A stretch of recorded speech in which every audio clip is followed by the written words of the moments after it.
Mokango Mokengeli Léopard.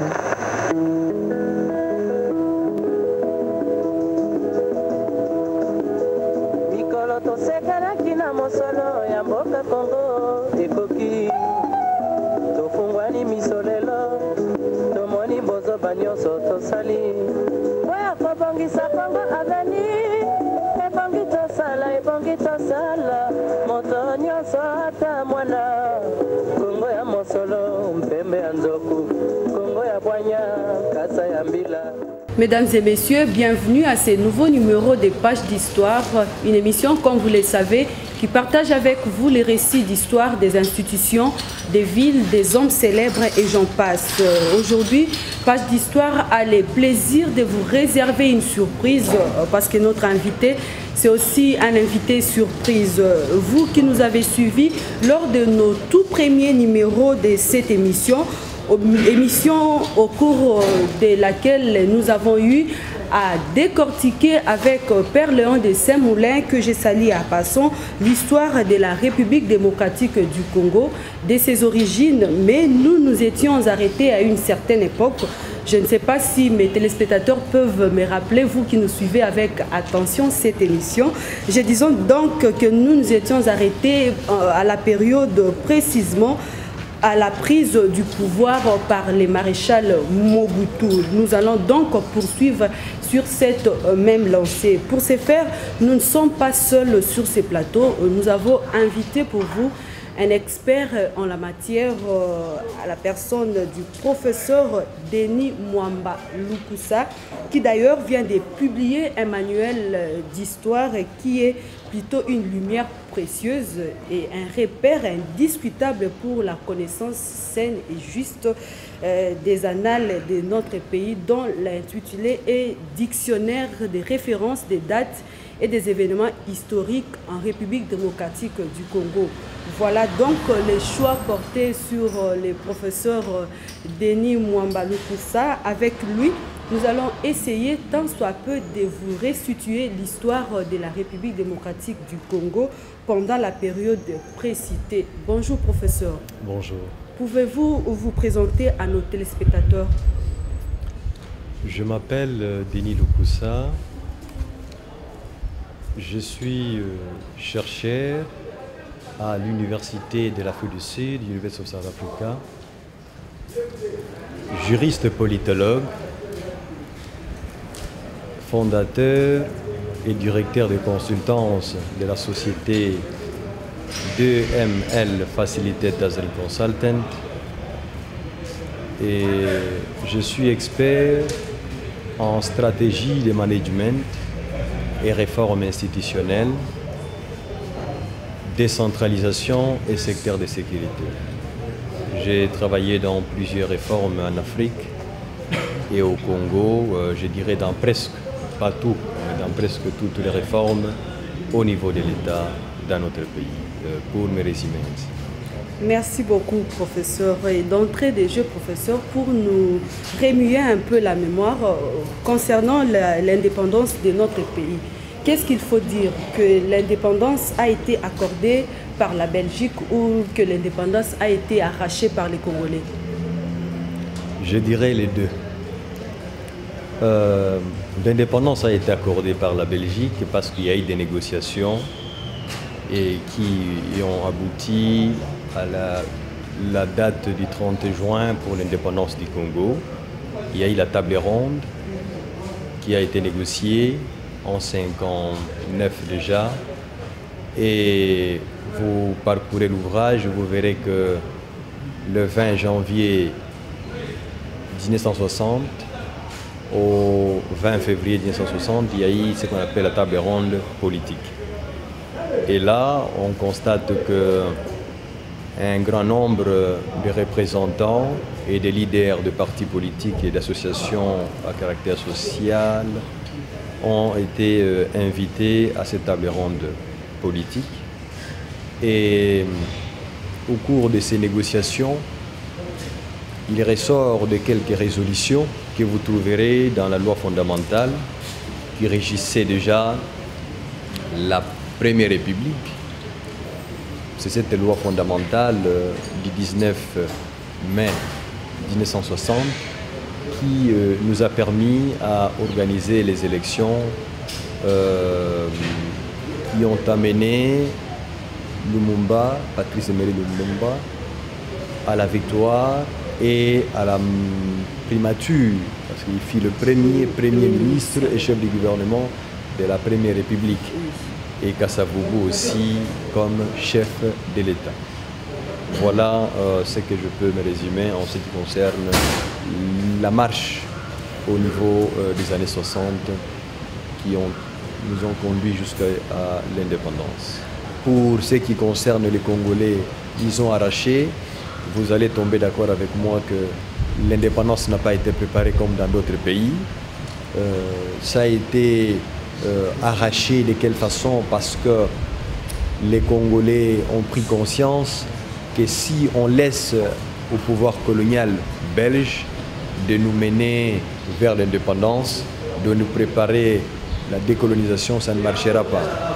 D'ailleurs, le général Mobutu, le président de la République, il déclara devant la tribune des Nations Unies, déjà le 4 octobre 1973, là où il disait « Un mur tombe que lorsqu'il est mûr, et un fruit tombe que lorsqu'il est mûr, mais devant l'ouragan et la tempête de l'histoire, mûr ou pas mûr, il tombe quand même. » Donc, l'indépendance a été arrachée dans cette condition où il y a eu une forte pression au point où le pouvoir colonial n'a pas pu contenir la pression de la population congolaise.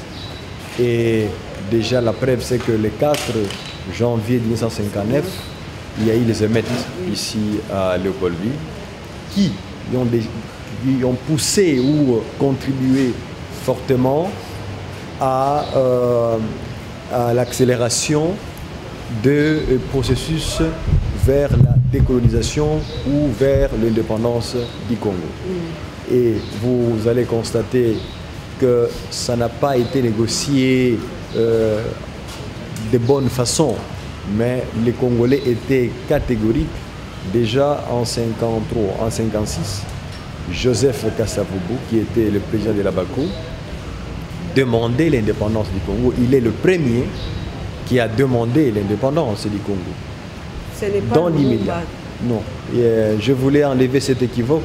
Lumumba, Kasavubu était déjà en politique bien avant. Le mouvement national congolais a été créé, c'est le 10 octobre 1958.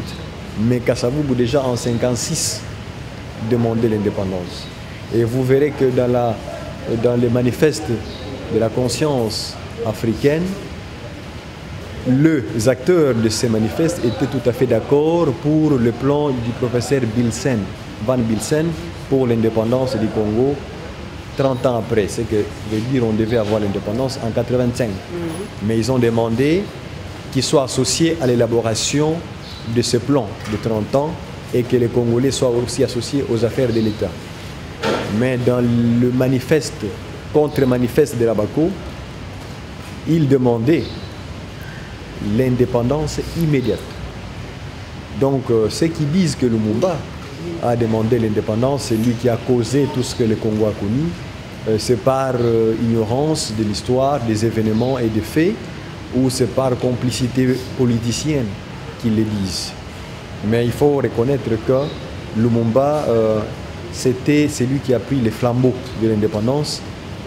Kasavubu a déclaré, souhaité l'indépendance, déclaré, mais Lumumba s'est approprié la lutte indépendantiste et il a arraché l'indépendance. Par conséquent, c'est lui à qui on honore en disant c'est lui qui est le père de l'indépendance.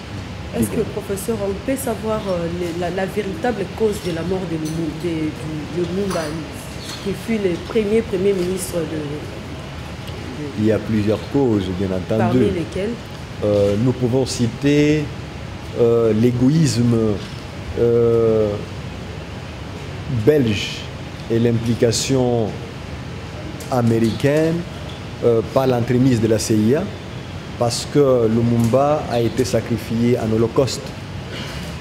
L'Amérique voulant contrôler les Congo, parce que la guerre froide s'est joué au Congo. Donc l'Amérique se disait, Lumumba n'est pas de nôtre, parce qu'il ne partage pas notre politique, alors qu'il n'y avait que deux blocs. S'il n'est pas de nôtre, il doit être, non pas il doit être de l'IRSS, du bloc socialiste et soviétique. C'est comme ça que Lumumba a été taxé, collé du communisme, qu'il était communiste, et c'est là, dans le but de nuire à la personne de Lumumba et faire en sorte de l'écarter de la gestion des affaires de l'État. Donc la guerre froide s'est jouée au Congo et la Maison Blanche contrôlait le monde via la CIA à partir du Congo. Celui qui a le Congo, il a les monopoles, il a sa décision est plus en considération parce que le Congo est stratégiquement et politiquement, si je peux parler de la géostratégie, important, aussi bien au niveau des ressources naturelles, sol et sous-sol, sans pour autant oublier que l'Amérique a goûté du Congo, de l'argent du Congo avec l'uranium, qui sont servis pour larguer la bombe atomique sur le Japon, Hiroshima et Nagasaki. Et juste une parenthèse, que avant les années 60, l'Amérique ne maîtrisait pas le Congo. Donc l'Amérique passait par la Belgique, utilisait l'expertise belge sur le Congo. Donc c'est avec les indépendances, l'élite des indépendantistes, que l'Amérique s'est impliquée de manière active dans les affaires du Congo. Et depuis lors, elle ne s'est jamais retirée du Congo. Est-ce qu'on peut savoir si ce n'est pas un secret qui exactement a exécuté? Parce que là, je ne sais pas si vous serez d'accord avec moi, on ne parle que de l'assassinat de Lumumba. Or, Lumumba n'a pas été assassiné seul. Il était avec ses deux compagnons. Il y avait Maurice et Joseph. Mais pourquoi on ne cite pas les deux autres? Là, on ne parle que de Lumumba. Oui, pour un peu revenir en arrière, je vais dire que c'est Lumumba qui était un élément gênant. C'est Lumumba qui était une menace, non pas pour la sécurité internationale, la paix et la sécurité internationale, mais qui était une menace contre les intérêts belges au Congo et précisément au Katanga. Et le positionnement stratégique contre la guerre froide des États-Unis.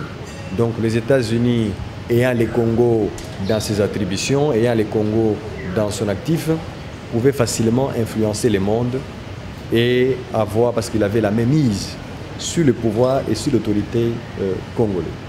Ça, c'est un point. Un deuxième point que je vais dire, vous allez remarquer que Lumumba est assassiné et que les Belges se sont précipités pour soutenir la sécession katangaise qui a été déclarée le 11 juillet 1960. La Belgique, dans le cadre de la coopération signée déjà à la veille de l'indépendance, le 29 juin, c'était stipulé que la coopération belgo-congolais entre le Congo et la Belgique devait être de respect d'égal à égal. S'il fallait qu'il y ait les troupes métropolitaines au Congo, ça devait passer par l'appel du gouvernement central. Ce qui n'a pas été fait. Et la Belgique a préféré aller soutenir l'État sécessionniste du Katanga, dirigé par Tshombe. C'était dans le but de préserver ses intérêts dans l'union minière du Katanga. Lumumba a été sacrifié, comme je l'ai dit, en Holocauste parce qu'il fallait que la Belgique reste au Congo. Et par tous les moyens, vous pouvez le constater, que la Belgique n'a jamais accepté que notre pays s'ingère dans les affaires du Congo si ce n'est pas elle-même. Voilà les quelques éléments que je peux dire. Mais pour ce qui concerne les autres, compagnons d'Infortune, Maurice Mpolo et Joseph Okito, ils étaient des témoins gênants. Donc ce n'est pas à eux que l'impérialiste s'attaquait, mais c'était à la personnalité de Patrice Emery Lumumba qui était un homme qui avait un sens du nationalisme ancré, authentique et radical. Et par conséquent, Lumumba, dans sa politique, il prônait pour l'intérêt du peuple congolais, d'abord, de l'Afrique et d'ailleurs, après. Alors cette politique ne plaisait pas au pouvoir, aux grandes puissances. C'est ce qui justifie et qui sous-tend justifier l'élimination politique et physique de Lumumba. Et je vais juste ouvrir une parenthèse pour dire la loi fondamentale était dualiste. C'est-à-dire que la dualité, il y avait deux chefs qui avaient les compétences exécutives. Le chef de l'État, Joseph Kasavubu, et le Premier ministre. Et nous tombons dans les semi-présidentielles. Mais la loi fondamentale du Congo était calquée sur la constitution belge. Par conséquent, les chefs de l'État, ils règnent, mais en principe, ils ne devaient pas gouverner. C'est comme les rois. Mais celui qui a les pouvoirs en Belgique, c'est le Premier ministre. Les chefs de l'État, qui est le roi, il est là pour fédérer les forces. Mais ils savent pourquoi ils ont fait dans cette intention de laisser les deux chefs prendre le pouvoir. Voilà les quelques éléments que je peux dire. Et pour me résumer, je dirais que Okito et Mpolo ont été assassinés avec Lumumba parce qu'ils étaient des éléments gênants. Mais il fallait par reconnaissance, comme c'est connu comme ça, les honorer aussi, parce qu'on ne parle que de Lumumba, héros, lui seul, et les deux autres là. C'est ce qui est regrettable, et je le regrette dans mon ouvrage aussi d'en parler, parce que aujourd'hui, il y a des héros, ou ceux qui sont dans les rangs des héros. Mais malheureusement, on ne parle pas de ces illustres personnages qui, par nationalisme, ont accompagné Lumumba fidèlement jusqu'à la mort. Et aujourd'hui, il y a ceux-là qui se disent lumumbisme. Et ce qui me fait beaucoup de peine, c'est de lumumbisme de nom et non pas d'action et de philosophie politique de Lumumba. J'ai lancé cet appel, néanmoins qu'on puisse penser à Maurice Mpolo et Joseph Okito et qu'ils soient aussi considérés et qu'ils soient dans les rangs des héros nationaux. Parce qu'ils ont lutté pour défendre notre nationalisme naissant qui était caractérisé par la personnalité de Lumumba jusqu'à payer le plus fort. Alors, ça serait injuste de notre part et de nos autorités d'ignorer ces illustres personnages qui ont marqué l'histoire du Congo avec Lumumba. Une question que vous n'avez pas répondu, de savoir qui avait exécuté les trois là, parce qu'il y a diverses versions qui tournent autour de cet assassinat. Les autres disent qu'ils avaient pris fuite et ils étaient attaqués par les villageois. Et il y a plusieurs versions et je ne sais pas si vous avez... Mais je pense que ce qui est important à retenir dans cette histoire d'assassinat de ces trois illustres personnages congolais, il faut retenir que le plan a été bien planifié de l'extérieur et exécuté de l'intérieur. Il y a même certaines personnes qui sont en vie aujourd'hui qui sont censées nous pondre un document en guise de mémoire du peuple congolais pour élucider ces événements du moment où ils ont participé de près. Et ils ont acheminé ces gens depuis la prison là où ils ont été incarcérés jusqu'à Elisabethville, là où ils ont été exécutés. Je dirais ceci. L'Amérique a planifié, a donné tous les moyens conséquents et importants pour l'élimination d'abord politique et physique de Patrice Emery Lumumba. parce qu'ils trouvaient Lumumba comme un nouveau Castro qui déjà menaçait leurs intérêts à venir au Congo. Il y a la sûreté belge qui a accompagné ce plan. Et je ne suis pas le seul. Lorsque vous parcourez le plan, le rapport de la commission parlementaire belge, bien qu'il parle de la responsabilité morale, mais je trouve qu'il est injuste qu'aujourd'hui, 50 ans après, la Belgique ne veut pas reconnaître ses responsabilités. Et pour qu'on puisse avoir une relation belgo-congolaise basée sur la réalité des faits, sur de nouvelles bases, en tenant compte de notre histoire qui nous lie et dont on ne peut pas se séparer entre... Donc ces deux pays ne peuvent pas se séparer, ou ces deux peuples. Et il n'y a pas seulement la Belgique. Ce qu'il faut dire, il y a nos compatriotes congolais qui y ont participé de manière active, j'insiste, et dont certains sont encore en vie. Je ne sais pas si c'est par lâcheté ou si c'est par fuite de responsabilité en disant « je ne vais pas m'acquiser ». Mais par simple devoir de mémoire, vous pouvez quand même éclairer le peuple congolais que de le laisser dans l'agonie, si je peux le dire ainsi, de cet assassinat.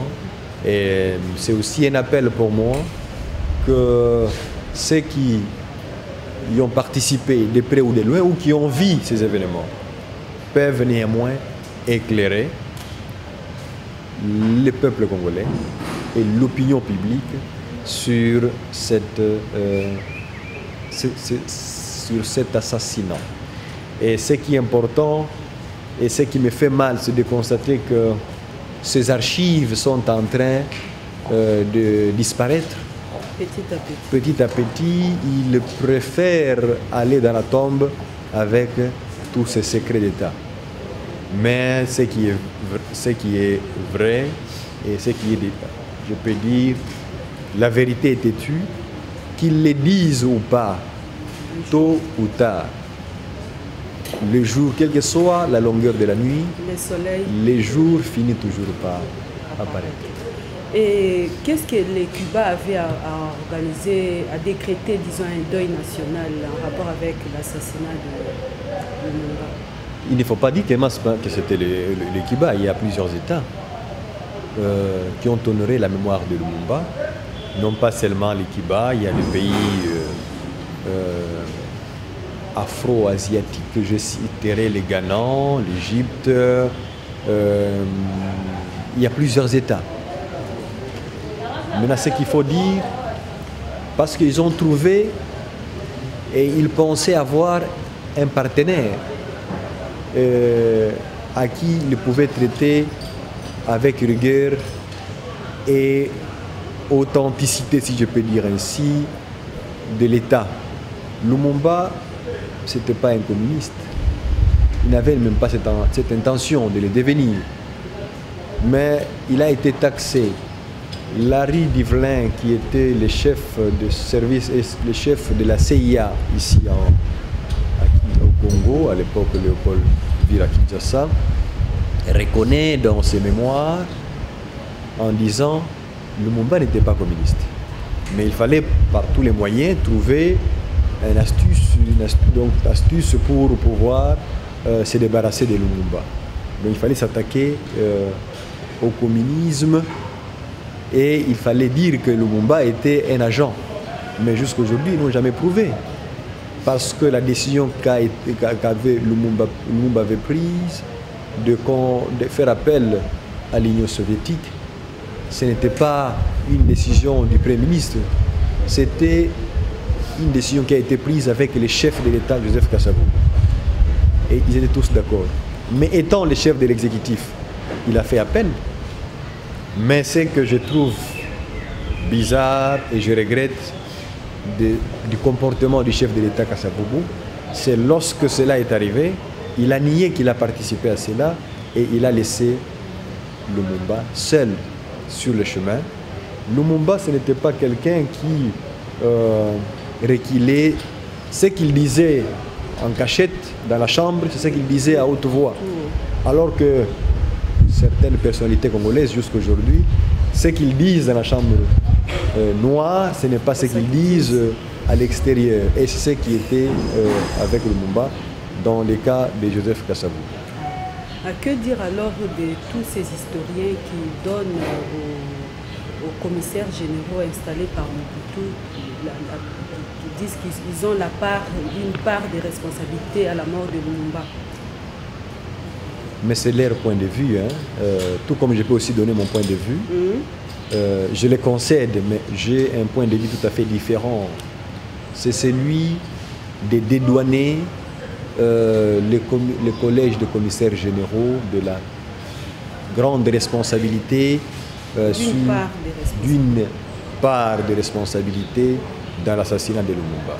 Moi, je dirais qu'il y a certaines personnes qui étaient membres du collège des commissaires généraux, qui ont participé de manière active. Donc, ce n'était pas dans la politique ou dans les programmes du gouvernement de ce collège d'assassiner Lumumba. À moins que moi je n'ai pas bien lu. Mais ou sinon, Lumumba n'était pas dans les priorités du programme politique de ce collège. Mais ce qu'il faut dire, il y a une complicité interne dans ce collège qui était dirigé par Justin-Marie Mbomboko, mais que je trouve aussi qu'il n'était qu'une étiquette, parce que le maître, c'était le colonel Joseph Désiré Mobutu, qui a nommé ces commissaires généraux. En vertu de quoi il les a nommés? Son sérieux réaliste. C'est lui qui dictait ce qu'ils allaient prendre comme décision. Et ce n'est pas tout le monde qui était, ou le membre du collège, qui était responsable. Lorsqu'on responsabilise le collège, c'est pour dire qu'il y a eu des décisions qui ont été prises de manière collégiale ou en conseil des ministres pour l'élimination de Lumumba. Mais ce que je dirais, il y a une politique interne de certaines personnes membres de ce collège qui étaient nommées de manière précise pour l'élimination physique de Lumumba.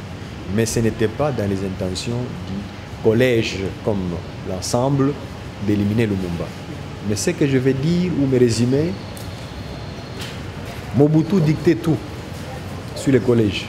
D'ailleurs, la preuve, c'est que le 7 septembre, quand Joseph Kasavubu a destitué Lumumba, le 13, Lumumba a été remis dans ses fonctions par le Parlement, et le 15, Joseph Désiré Mobutu va faire son coup d'État en destituant, lui-même qui dit, en neutralisant les chefs de l'État et le Premier ministre.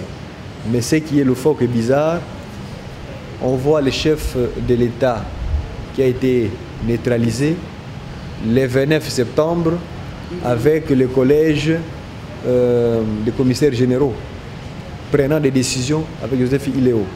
Donc la personne, le bouc émissaire ou la personne qu'on voulait neutraliser, c'était Lumumba. Voilà un peu ce que je peux dire.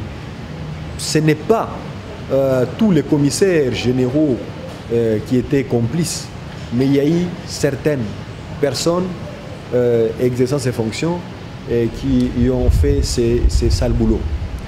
Professeur, pourquoi dans les colonies françaises, les indépendances n'ont pas donné lieu à des troubles de sécession comme dans notre pays? Mais c'est normal parce que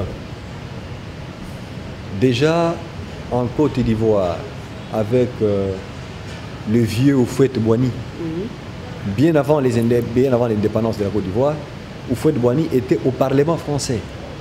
Il siégeait là-bas. Donc les colonies françaises ont été préparées à la relève, à la décolonisation et aux affaires de l'État. C'est le cas de Sédar Senghor. ils étaient en France. Ils travaillent déjà dans les gouvernements. Ce qui n'a pas été le cas avec notre métropole, la Belgique. Pour la Belgique, le Congo ne devait en aucun cas se séparer d'elle. D'ailleurs, la Belgique considérait le Congo comme une province annexe. Parce que le ministre belge était de facto le ministre du Congo. Par exemple, Winnie, qui était ministre de la Défense à un certain moment, et puis ministre des Affaires étrangères, c'est lui qui coordonnait et qui gérait les affaires étrangères congolaises. Même quand il était aux affaires à la Défense, le ministre de l'économie ou des finances belge, il était de facto le ministre des colonies, donc du Congo, Rwanda, Burundi. La politique sur l'économie au Congo était gérée par le ministre des colonies et le ministre des Finances ou le ministre des tutelles.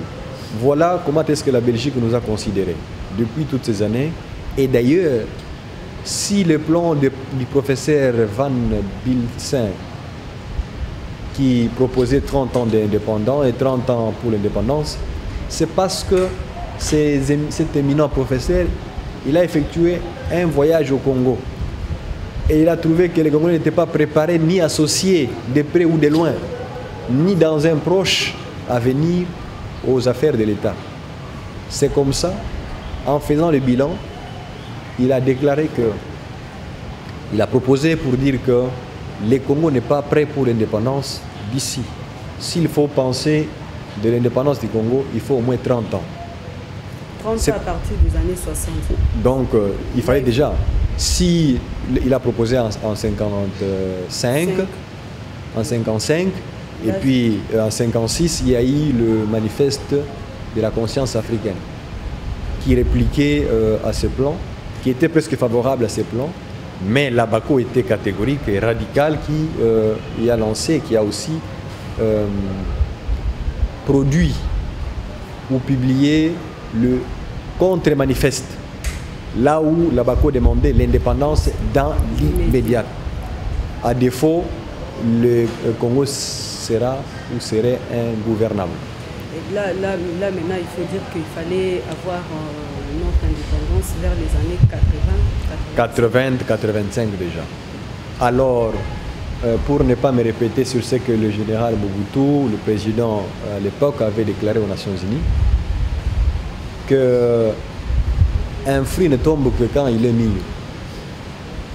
Mais mûr ou pas mûr, devant l'ouragan et la tempête de l'histoire, mûr ou pas mûr, il tombe quand même. Donc l'indépendance, on l'a arrachée, mais dans une négociation pour dire que la Belgique a accordé, mais je dirais, pas de bon cœur.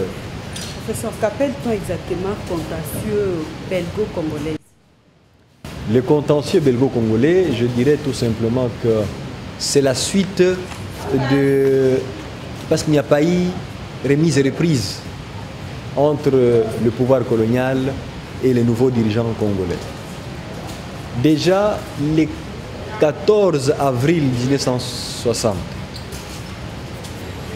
Joseph Kasavubu déclare que nous ne pouvons pas négocier ou parler de l'économie de l'État et des finances, parce qu'il y avait des tables rondes, la table ronde politique et la table ronde économique. Et à ce moment-là, il constatait déjà dans son rapport qu'il a publié, dans ses écrits, il disait, il constate avec regret qu'il y a fuite des capitaux.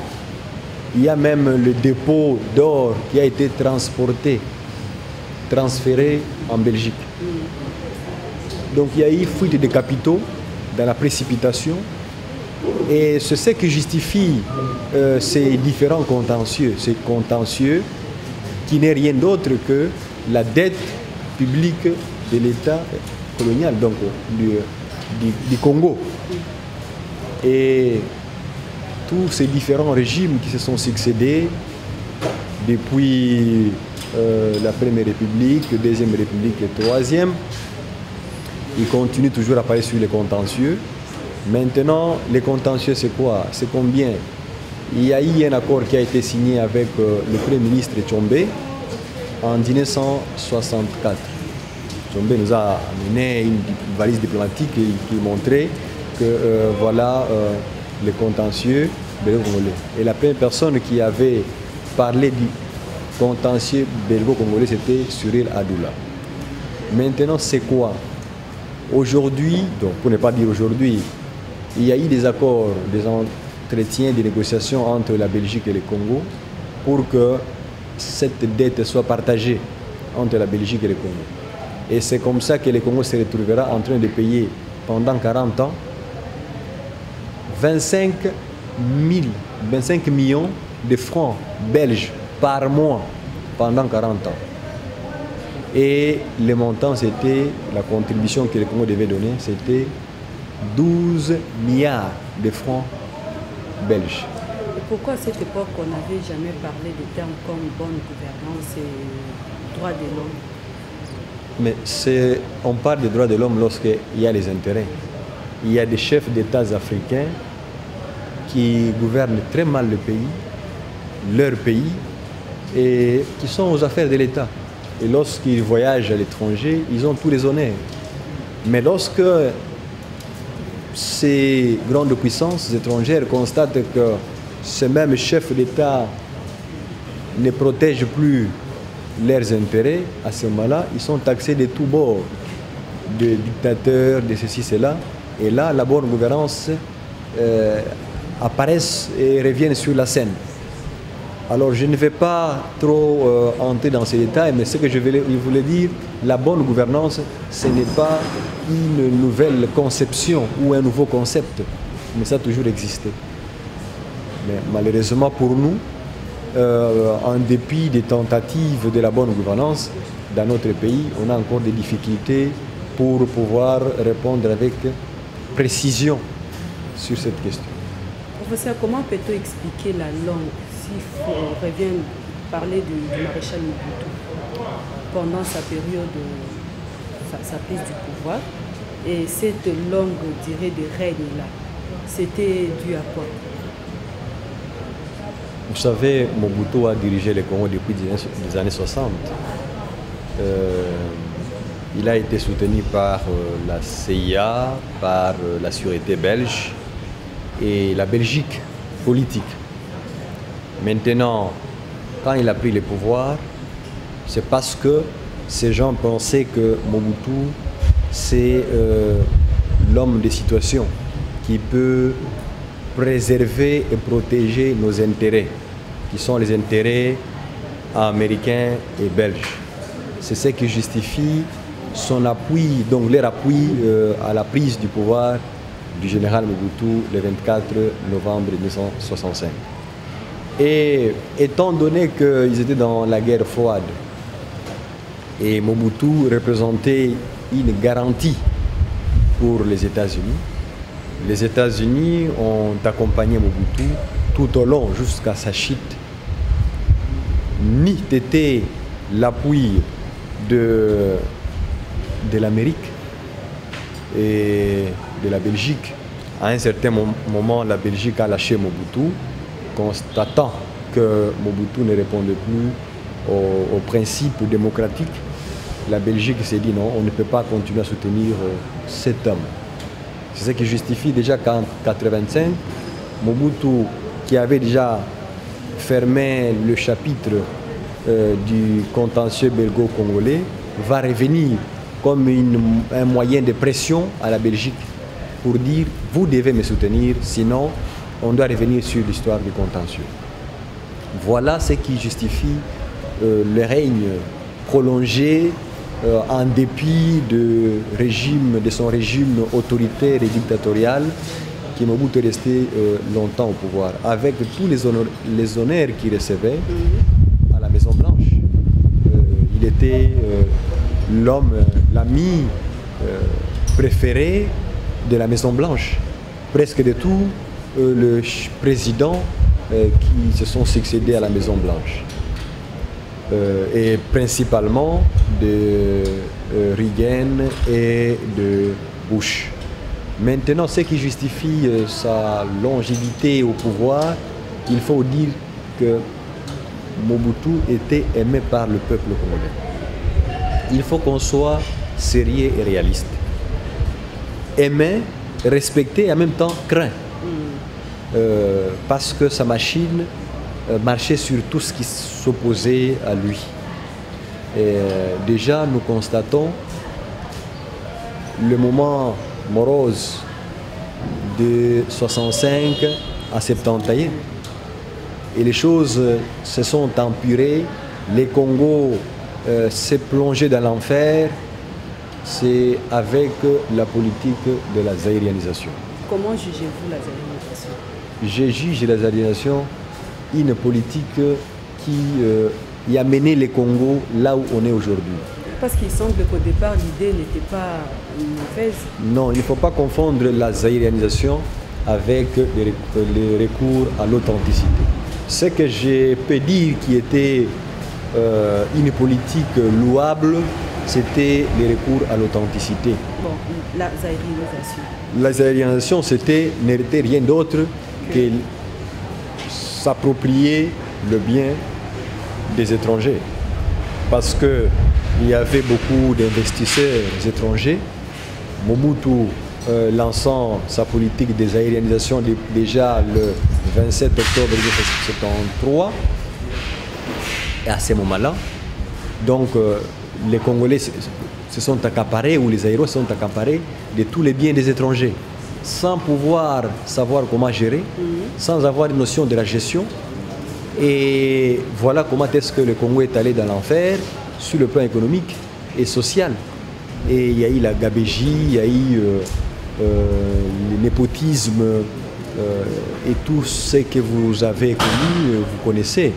Donc ce n'est pas une politique à saluer, parce que certains pays ont essayé, ça n'a pas marché, certains pays d'Afrique. D'ailleurs, je salue en passant l'Afrique du Sud, qui a, en dépit de tout ce que le blanc ont fait aux Sud-Africains noirs, Nelson Mandela, qui est un homme d'État, déclaré que j'ai fait 27 ans de prison, mais tout ce que je vous demande, en compensation de ce que j'ai fait, c'est de rester avec l'homme noir et de vivre en harmonie. Et aujourd'hui, l'Afrique du Sud, c'est un pays émergent. Si ce n'était, moi, j'aurais dit développé. Voilà, ce n'est pas une politique qu'il faut même penser. Et la politique du recours à l'authenticité, un mot là-dessus? Le recours à l'authenticité, c'était parce que d'abord, on nous a appris à penser comme les Européens, à manger comme les Européens avec des fourchettes, à réfléchir, à s'habiller comme les Européens, à faire des choses comme les Européens. Mais c'est que nous constatons avec regret, lorsqu'on veut imiter, mais on imite ce qui correspond à notre culture. Je ne suis pas pour la tradition africaine ou congolaise, mais je suis pour la culture congolaise et africaine. Et c'est ce que Mobutu parlait de recours à l'authenticité, donc de revenir à nous-mêmes, parce qu'il y a eu l'aliénation de notre être, de notre identité. Donc c'était se reconnaître au travers de cette politique d'authenticité, qui, moi je crois que c'était une bonne politique, mais mal appliquée ou mal exécutée, ou peut-être dans les mauvaises intentions qu'il les faisait, mais je ne sais pas. Mais en soi, c'était une bonne politique que le président Thabo Mbeki appelle African Renaissance, la renaissance africaine. Donc c'était juste revenir à nous-mêmes. Et moi, je trouve que ce n'était pas une mauvaise politique. Voilà, très chers amis, nous sommes à la fin de cette première partie. Et professeur, merci infiniment d'avoir accepté notre invitation. Nous avons l'assurance que nos téléspectateurs ont bien tiré un profit au cours de votre intervention. Et merci à vous, très chers téléspectateurs, de nous avoir suivis et à un prochain numéro de Page d'Histoire.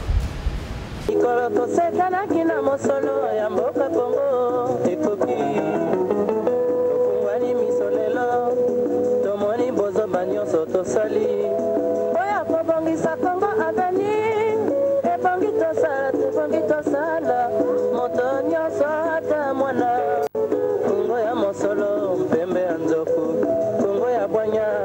kasa ya mbila Kongo ya makasi